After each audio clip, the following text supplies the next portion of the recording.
on the podium, and if I didn't know you were such a great criminal lawyer, I might have put it in my pocket. It was a test. You and HaKadosh Baruch Hu are always testing. Anyway, it is great to be here, and really, thank you. And I came, most times when I get asked to speak somewhere, I come in right before I'm introduced. I came early today because I wanted to hear Ben Brafman, really.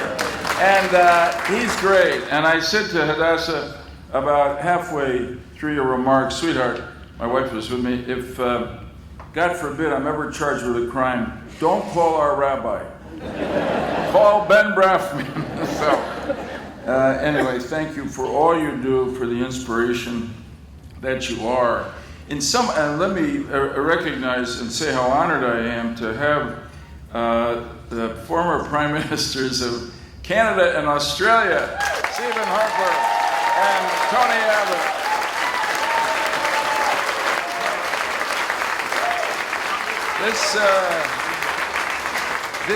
This could be a Commonwealth crowd here.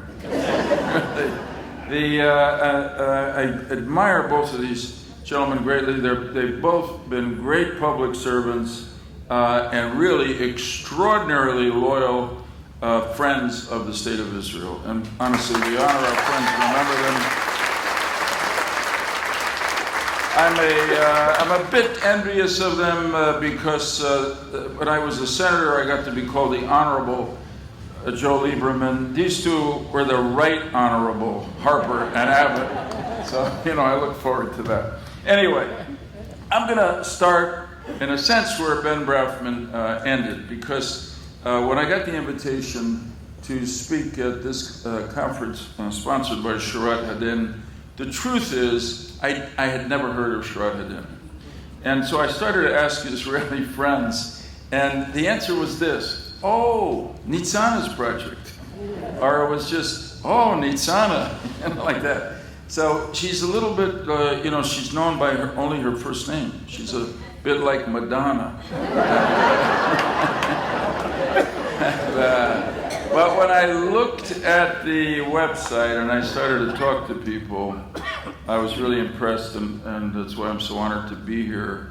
Nitzana and Avi and their whole team at Shurat HaDin have done extraordinary work in countering terrorism, extremism, and enemies of Israel, but also in giving the law a good name.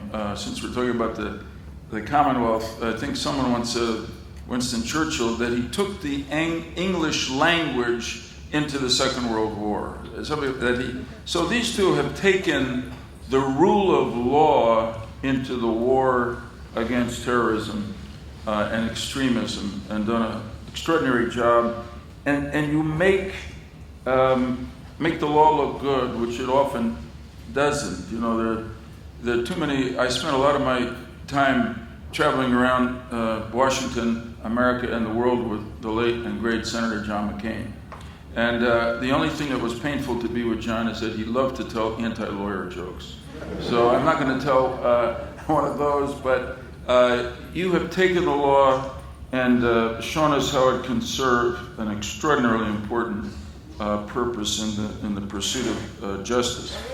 This afternoon, I want to discuss an aspect of this war that you have fought so well, and that is what I believe to be the urgent need to apply the rules of law to new battlefields of war, and I'm speaking about the internet and social media. These are wondrous, informative, entertaining, in some ways defining technologies of our age, but they are also being used increasingly to promote terrorism, extremism, hatred, and violence. This is an urgent problem that we've got to deal with, but it's not a new one. And I want to now take you quickly through some history by way of introducing what I want to say. I was thinking as I prepared these remarks that I'm about to do something that's probably never been done before. I'm going to go from quoting Mark Twain to quoting Torah to quoting Nancy Pelosi. You'll see how they all fit together. All right, to make the point that this is not a new problem, here's an extraordinary quote from Mark Twain, which he made in the 19th century. He said that the invention of the printing press by Gutenberg in the 15th century, quote, was, until that time, the greatest event that secular history has recorded. It created a new and wonderful earth, and along with it, a new hell. It found truth walking and gave it a pair of wings. It found falsehood trotting and gave it 2 pair of wings. It has set peoples free, and other peoples it has enslaved. It is the father and protector of human liberty, and it has made despotisms possible where they were not possible before. Whatever the world is today, good and bad together, that is what Gutenberg's invention has made it.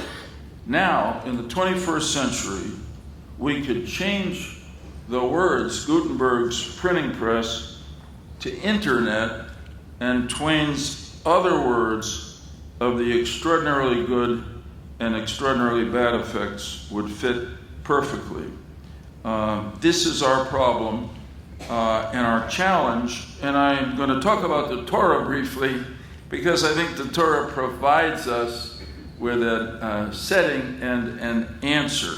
And it does in the narrative that goes from Passover, the celebration, commemoration of the liberation of the children of Israel from slavery in Egypt, to Mount Sinai, where the Jewish people received the Ten Commandments and the Torah. And I'm really indebted, this is not an original thought, I'm indebted to my rabbis growing up who taught me that there was an important message there that, if you will, God was trying to give us, that slavery was unacceptable, but that freedom was our birthright. So God re-entered history to liberate the Jewish people from slavery in Egypt, but not just to blend into Egyptian society as free and independent members of that society, or go out to the desert and wander around freely, but to go specifically to Mount Sinai to receive the law. And the message there is that freedom, while our birthright, is not enough, because freedom without law, without norms, leads to injustice, chaos, immorality, violence, and in some ways possibly self-destruction. And that message, I think, brings us exactly to where we are today with the internet. It's happened throughout every phase of our history, and this is the front lines of it today. The internet has changed our lives with a tremendous ease of communication, information, and entertainment. It is an extraordinary invention, and it's a blessing that we have it. It was seen as such a blessing that we have celebrated and worked hard to keep it open and free. And that's good up to a point. In the United States, we actually have something called the Communications Decency Act, which protects the internet companies, the social media companies, from any liability for anything they carry on the internet. And I think what we've found now is that here too, in social media today, total freedom without any rules doesn't work, and it ends up hurting a lot of people. This is where I get to Nancy Pelosi. She said a while ago, and it's really interesting that it was Nancy Pelosi because she's from San Francisco, which is in some ways the heart of the high-tech economy in the U.S. and some of the biggest social media companies. She said, with regard to the social media companies, the era of self-regulation is over because it hasn't worked. And of course, I agree.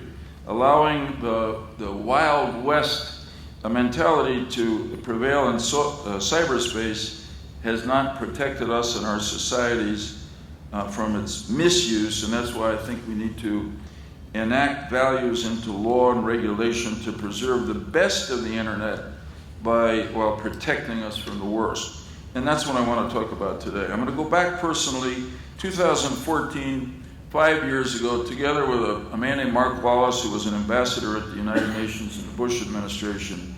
I helped establish the Counter-Extremism Project, a not-for-profit, nonpartisan, international policy organization dedicated to fighting the spread of extremism of all kinds. We recognized early on that the war against terrorism is just too big and urgent a challenge to be addressed by governments alone, and that, I think, is exactly part of what motivated Shurat HaDin to be formed. We're headquartered in New York, but we have offices and operations in Brussels, London, and Berlin, and we work to support and supplement the counter-terrorism efforts of our governments, just as Shurat HaDin has done.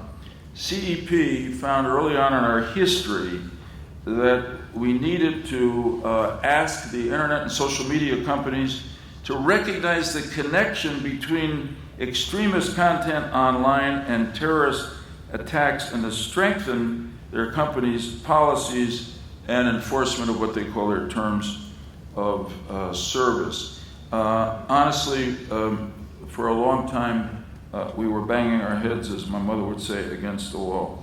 There's a Yiddish version of that, you know, Ben, about clapping your cup against the wand, yeah. When we first began to talk to the social media companies about assuming some greater responsibility, they said there was absolutely no connection between their platforms and acts of hatred or violence. Then, as time went on and the connection became clearer, they said there was simply no way they could distinguish between appropriate speech and incitement. But the case is really built here on facts, exactly the kind of facts that Ben talked about. And here are a few of the most devastating. In 2016, a man named Omar Mateen shot and killed 49 people at the Pulse nightclub in Orlando, Florida. Mateen compulsively watched videos of Al-Qaeda propagandist Anwar al-Awlaki, which there was every reason to believe moved him to that violent act. On May 22nd, 2017, 22-year-old Salman Abedi detonated a human-made bomb that he constructed in less than 4 days using tutorial videos he found on YouTube at an arena in Manchester, England, killing 22 people. Saifullah Saipov killed 8 people and wounded 12 others when he drove his rental truck into a bike path in Lower Manhattan on October 31st, 2017. In an interview with authorities, Saipov said that he had been inspired to carry out the attack by ISIS propaganda videos, and 90 such videos were found on his cell phone, including a video in which a prisoner is run over by a vehicle, which is exactly what he did. More recently, the 2 fatal attacks at the synagogues, one in Pittsburgh and one outside San Diego, which killed people, fatal they were, and then the brutal attacks in 2 mosques in Christchurch, New Zealand, just in March of this year, were all carried out, all 4 of them, by people who were not members of any organized white supremacist or Islamist extremist or hate group. They were totally radicalized by material that they were inhaling on the internet. In April of this year, social media companies, I think, began to realize that they could no longer deny and refuse to accept any responsibility for this deadly behavior. The testimony was just too strong. I mentioned April because Mark Zuckerberg, obviously the CEO of Facebook, testified before the US Congress and argued that artificial intelligence was the answer to the online extremist content challenge.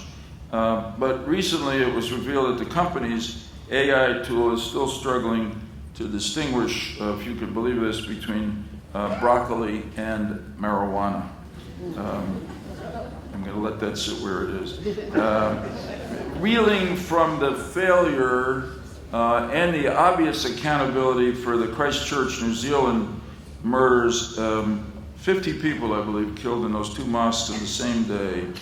YouTube and Facebook recently announced new policies targeting white supremacist groups and speech. Yet, 6 days after its announcement, the previously mentioned CNN reported that accounts belonging to some of the most prominent purveyors of hate in the U.S., such as white supremacist Richard Spencer and former KKK leader David Duke, were still on their platforms. So it's no wonder that the governments around the world are growing impatient with social media companies' excuses and delays. Last year in Germany, a law went into effect known as NetzDG that carries the potential for large fines for tech companies that allow extremist content up online. Australia, New Zealand, the UK, the EU, and Singapore are in various stages of considering and hopefully passing legislation to hold tech firms responsible for extremist content that's not removed promptly or that keeps reappearing over and over again. So I want to come back to the Nancy Pelosi line because it's somewhat of a modification of the famous Bill Clinton line that the era of big government is over. The era of self-regulation is over, she said. In the US, the problems are really being caused and exacerbated by what is known as Section 230 of the Communications Decency Act, which I mentioned at the outset, which currently provides internet and social media platforms blanket legal immunity, protection for content posted on their platforms. In my opinion, it's long past time for us to remove that exemption for hateful and extremist content.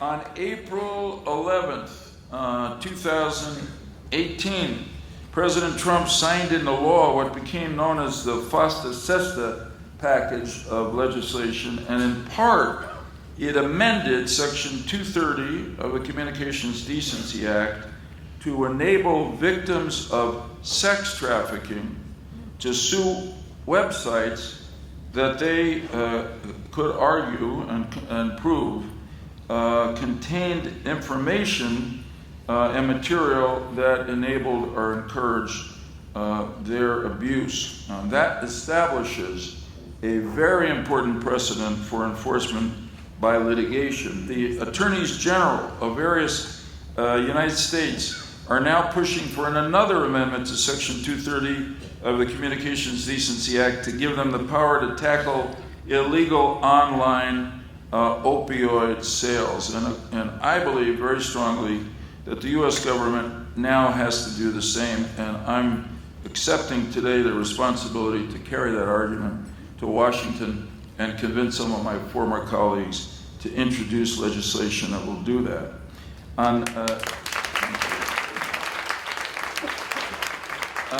Just a couple of weeks ago, 16 members of Congress, this is how opinion is changing, sent a letter to Jack Dorsey, who's the CEO of Twitter, calling for the platform to ban foreign terrorist organizations like Hamas from using its site to promote terrorist activity and to explicitly promote the destruction of the state of Israel. So I believe that a new era in the relationship between the public and these social media companies has begun.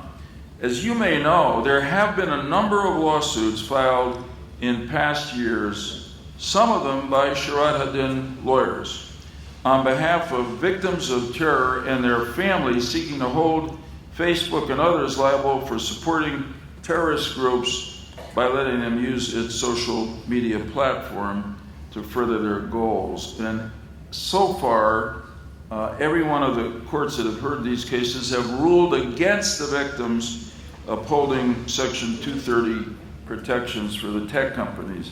Nitzana, Avi, and the Shurat HaDin team have at least one of those cases on appeal, but the change that I recommend today, that Congress remove those protections, will give them a clear path to hold the companies accountable for the violence, death, and hatred that have victimized and hurt so many people.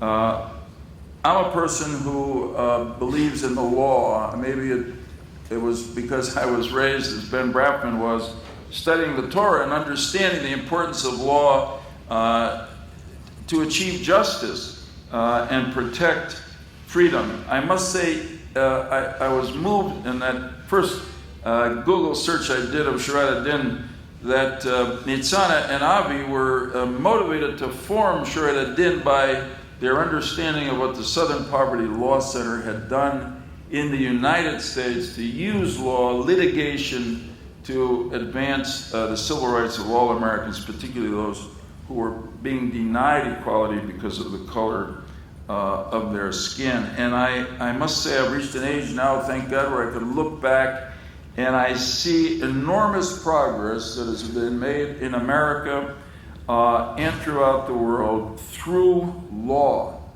during my lifetime. So I'm proud to be here to thank Shurat HaDin and all who support it for all you have done to use the law to make ours a more just society and world, and to express my optimism based on my own life experience about our shared capacity through the balanced use of military power, diplomacy, and law to prevail against those who would diminish our security and compromise our freedom.